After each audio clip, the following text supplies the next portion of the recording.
Hello student, पाठ योजना के ऊपर ये मेरा वीडियो बना है। इससे पहले पाठ योजना का आधा भाग हम पहले देख चुके हैं। अंतिम जो पार्ट इसका बच गया है वो इस वीडियो में हम लोग देखेंगे। छात्राध्यापिका के द्वारा आदर्श वाचन, विद्यार्थियों द्वारा अनुकरण वाचन और छात्राध्यापिका द्वारा अशुद्धि संशोधन कर दिए जाने के बाद काठिन्य निवारण हम लोगों ने देखा था। काठिन्य निवारण के अंतर्गत जो कठिन शब्द रहते हैं उन्हें शाम पट्ट पर लिखकर उनका अर्थ समझाया जाता है। इसके बाद पाठ का विस्तार करने के लिए, पाठ का विस्तार भी हम समझ सकते हैं क्योंकि अगर हमारे पास समय शेष है इन सब के बाद में, तो जो हमारा शिक्षण बिंदु है उसके अंतर्गत जो भाव विश्लेषण व रसानुभूति से संबंधित जो प्रश्न है वो हम आगे विद्यार्थियों से पूछ सकते हैं और अपने पाठ का विस्तार कर सकते हैं। जो कविता विद्यार्थियों ने पहले पढ़ी है उसी में हम एक प्रश्न, उनसे कुछ प्रश्न रखेंगे।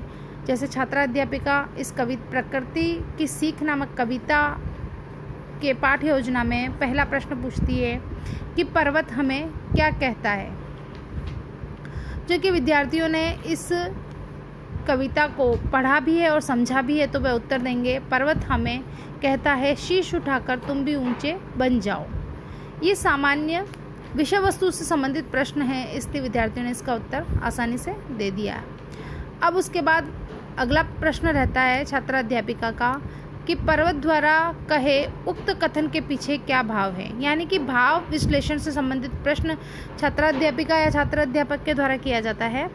तो ये विद्यार्थी अगर इसका उत्तर नहीं दे पाए, आंशिक उत्तर दे पाएंगे या पूर्ण उत्तर नहीं दे पाते हैं, पूर्ण रूप से मौन रहते हैं, तो इसके बाद छात्राध्यापिका द्वारा व्याख्या की जाती है और इस पाठ का विस्तार भी किया जाता है। इसी प्रकार से 2 या 3 प्रश्न हो और भी हम विद्यार्थियों से पूछ सकते हैं और पाठ का विस्तार कर सकते हैं।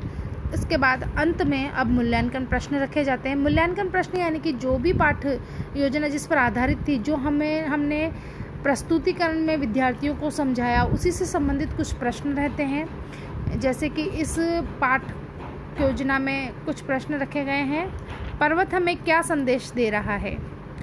मूल्यांकन प्रश्नों के अंतर्गत सभी प्रकार के एक वन वर्ड वाले यानी एक शब्द वाले प्रश्न उत्तर रखे जाते हैं। एक लाइन वाला उत्तर भी हो सकता है, कुछ प्रश्न रिक्त स्थान वाले हो सकते हैं, कुछ मिलान वाले प्रश्न भी हो सकते हैं। एक शब्द से संबंधित एक शब्द वाले प्रश्न मुख्य रूप से इसमें होते हैं। जैसे पहला प्रश्न है पर्वत हमें क्या संदेश दे रहा है, तो ये एक पंक्ति वाला प्रश्न हुआ। तरंग क्या कहती है, ये भी एक पंक्ति वाला और कुछ शब्द वाला प्रश्न हुआ। सारा संसार ढक लेने की सीख कौन दे रहा है, ये एक शब्द वाला उत्तर है। और पृथ्वी का एक पर्यायवाची बताइए, ये भी एक शब्द वाला उत्तर है और ये व्याकरण से संबंधित प्रश्न भी है, बाकी विषय वस्तु से संबंधित प्रश्न थे। अंत में हम लोग देखेंगे गृह कार्य।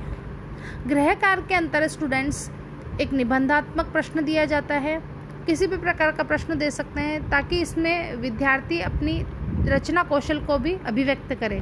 रचना से संबंधित प्रश्न होगा, भावाभिव्यक्ति से संबंधित प्रश्न भी हो सकता है।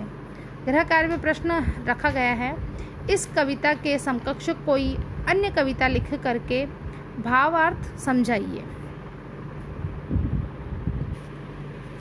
अर्थात इसी कविता प्रकृति की सीख नामक कविता से संबंधित अन्य कोई, प्रकृति से संबंधित कोई कविता है तो विद्यार्थी उस कविता को लिखें और उसका अर्थ अपने शब्दों में लिख कर आएँ। ये निबंधात्मक प्रश्न हुआ।